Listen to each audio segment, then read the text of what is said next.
Hi everyone! Good morning! So, maaga akong nag-prepare guys kasi punta ako sa aking therapy, sa aking kamay. So, kailangan ko palang magpa-therapy guys kasi October 12, meron ako ng operation sa aking left hand. Ayan siya oh. So, hindi naman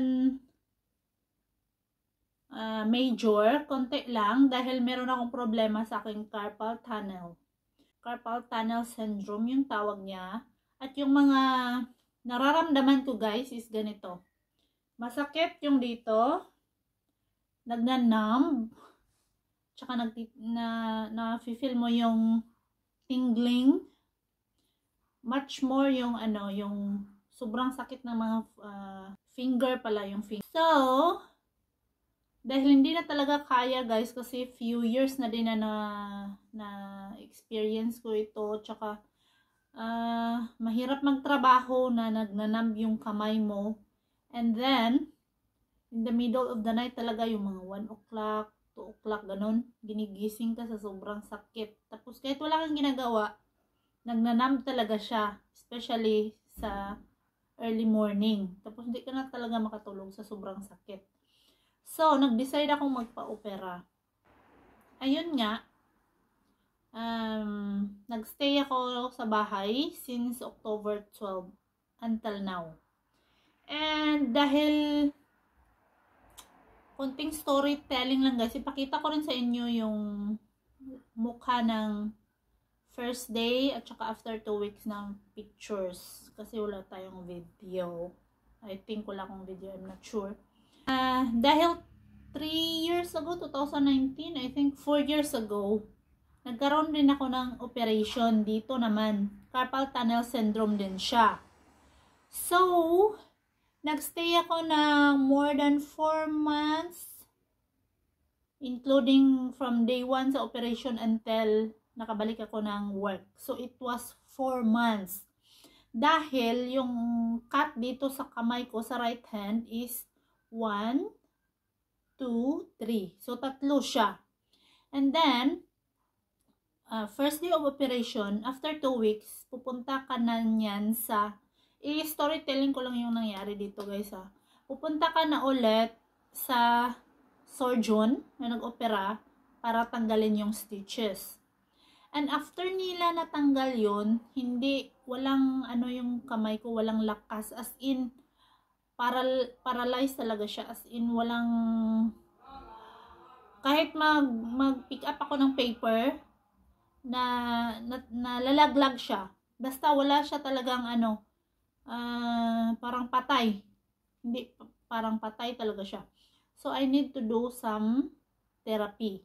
So nag-start ako 2 weeks after my operation, and then mga 3 months and half talaga guys yung therapy ko bago ako nakabalik sa work, dahil it takes time talaga. And yung nararamdaman ko naman dito, bago talaga ako nag-decide magpa-opera guys, yung parang dead end na talaga, yung hindi ko na talaga kaya ang sakit. So itong right hand ko, sobrang sakit nito guys. So from here yung sakit niya until here. So nagnanumb din siya, tingling. Pero ang kaibahan naman is yung sakit from here, buong arm talaga, which is sobrang sakit talaga guys, na kumbaga may mga times na sinasabi ko na lang, Lord, why you give me this sickness? Sana pinatay mo lang ako. Yung mga gano'n na mga actuation. Dahil sobrang sakit talaga. So nung andito na ako sa Belgium, dahil maganda talagang hospitalization dito, nag-decide na talaga akong ipa-opera. So, yun nga ang nangyari dito. So, dahil meron akong experience dito, so, nung magpa-opera ako dito, kasi parang hindi na talaga kaya guys. Tapos, kailangan ipa-opera mo agad kasi pag hinintay mo pa yung pinaka-worst, as in, na moment saka ka mag-decide, kahit ipa-opera daw yan, sabi ng surgeon at saka sa orthopedic. Kasi marami akong doktor sa orthopedic mo na, tapos last na yung sa surgeon na nag-opera. So, maliban sa family doctor, so may dalawang doktor pa na tumitingin. Actually, tatlo sila. Dalawang orthopedic at saka yung isang surgeon. So, yung nag-opera sa akin, dalawa sila na surgeon. And, dahil na-experience ko na yung nangyari dito, na after 2 weeks, after pagtanggal ng tahi, hindi talaga siya gumana. So, dito, after the surgery, dito lang naman kasi yung surgery. So, yung bandage niya is, pwede ko itong magalaw kasi hindi siya nakabalot masyado. This part lang ang nakabalot. So, everyday ginagalaw-galaw ko na talaga siya. And after nilang tinanggal yung tahi, after 2 weeks, nagagalaw ko siya guys, yung mga finger ko nagagalaw, pero walang strength. Andito, sobrang sakit. Tapos, nafe-feel ko yung burning sensation, yung tingling, ganun. So, sabi naman ng doktor, it's normal daw, yung mga ganun na feeling. So, hinayaan ko lang yun. After operation na to ha. So, dahil sabi ko, ayokong magstay longer like before. Sabi ko, magpa-appointment ako sa kinetherapy in the 3rd week. Kasi yung binigay sa akin na stay home ng doctor, ng surgeon, is 1 month. So, sabi ko, in the 3rd week, pagkatanggal ng tahi, magpa-appointment ako sa therapy, which is malapit lang naman dito sa bahay namin. But the sad thing, guys, is makagalaw siya, pero hindi siya yung normal na gawaing bahay, yung mag-hold ng glass, wala talaga siyang strength guys, as in. Ito yung affected naman, yung rest ko. So, wala talaga siyang strength guys, as in. Nung nagpunta nga ako sa therapy, minisure nila yung strength ko from both side. Ito, 21%. Ito, 5 lang siya. So, may problem talaga. So, nag-therapy ako. So, until now, nagtitherapy pa rin ako kasi hindi pa rin siya magaling. Pero, it's getting better. Tapos, nag-exercise din ako sa bahay. So, ipakita ko pala sa inyo, guys, yung some of the mga exercises na ginagawa ko doon sa therapy. Although, hindi ko mapakita sa inyo lahat kasi may mga part na hindi ako pwedeng mag-video. Lalo na yung, syempre, mahiya naman tayo doon sa therapist, no? Isama natin sa video. So, ipakita ko sa inyo yung some of the exercises na naka-help. Kasi ngayon, okay na siya. Pero still, here, ano pa din siya yung, anong tawag nito? Hard yung flesh dito. So, hindi pa rin ganun ka-lakas. But it's better. Kasi ano na ngayon, magto 2 months na din tayo, no? More than a month na din ako nasa bahay. Tapos nagtitherapy ako ng 4 weeks na guys. 4 weeks na this week. So, we will see. Kasi yung aking stay home is until December 10. So, 12, I will see kung pwede na ako mag-start ng work. So, yun lang guys. Shinare ko lang sa inyo yung aking journey sa aking carpal tunnel surgery and therapy. So, thank you so much guys. At panoorin nyo to. Para may idea rin kayo kung anong mga exercises. Hindi to lahat guys ha. Yung few lang ang pinakita ko sa inyo.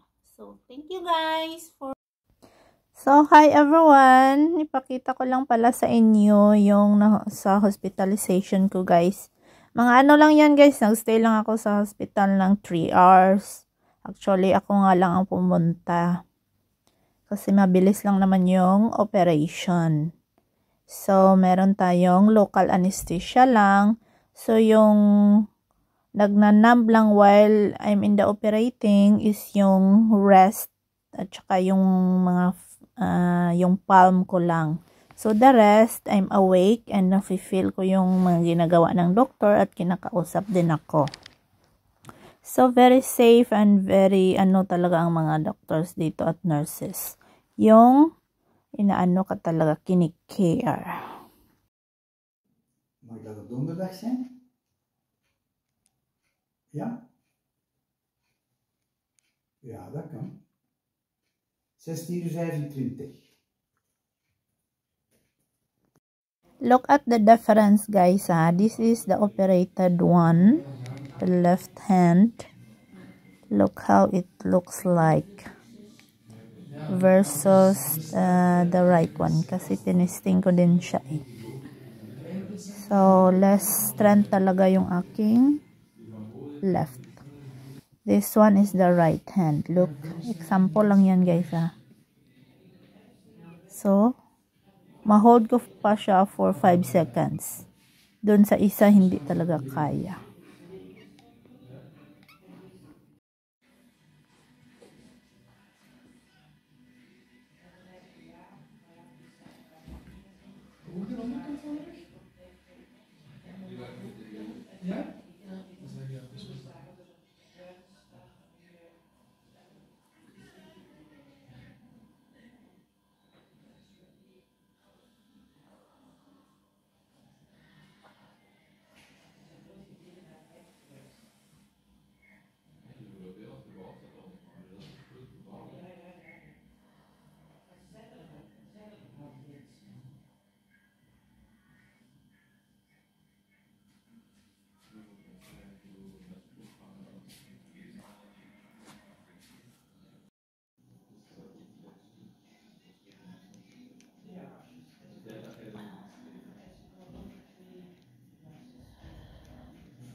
Ja, dan moet je bloedwaarde echt kosten hebben.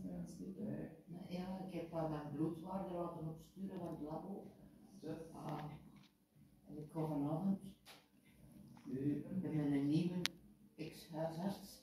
Dus ik heb wel maar gedacht, maar vanavond eens een keer terug. Ik heb een afspraak om 7 uur. Ik kan die bloedwaarde niet pakken, hè. En daarmee moet ik het vanavond met zekerheid weten. Ja. 100% zekerheid. Of als ik die spondio zekerheid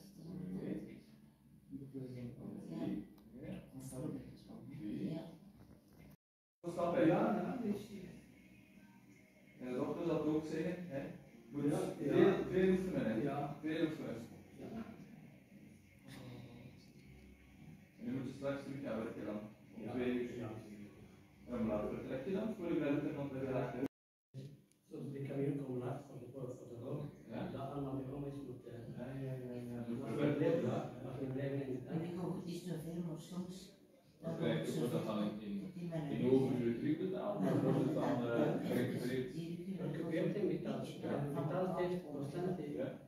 Ja, dat de vorige keer gezegd. En 50% in de dan. Onbevrijd het gevoel dat dat is.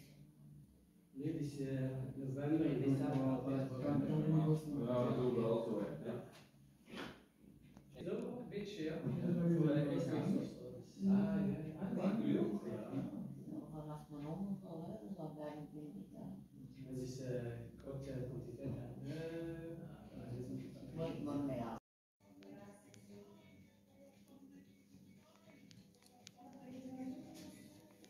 So, hi everyone! Nakita nyo na yung aking mga few exercises while healing yung inyong. After the na guys, yung mga exercises na ganito after ma-remove na yung stitches. So, I will share it with you more guys sa mga few more weeks na mga exercises ko pa. So, see you in the next part!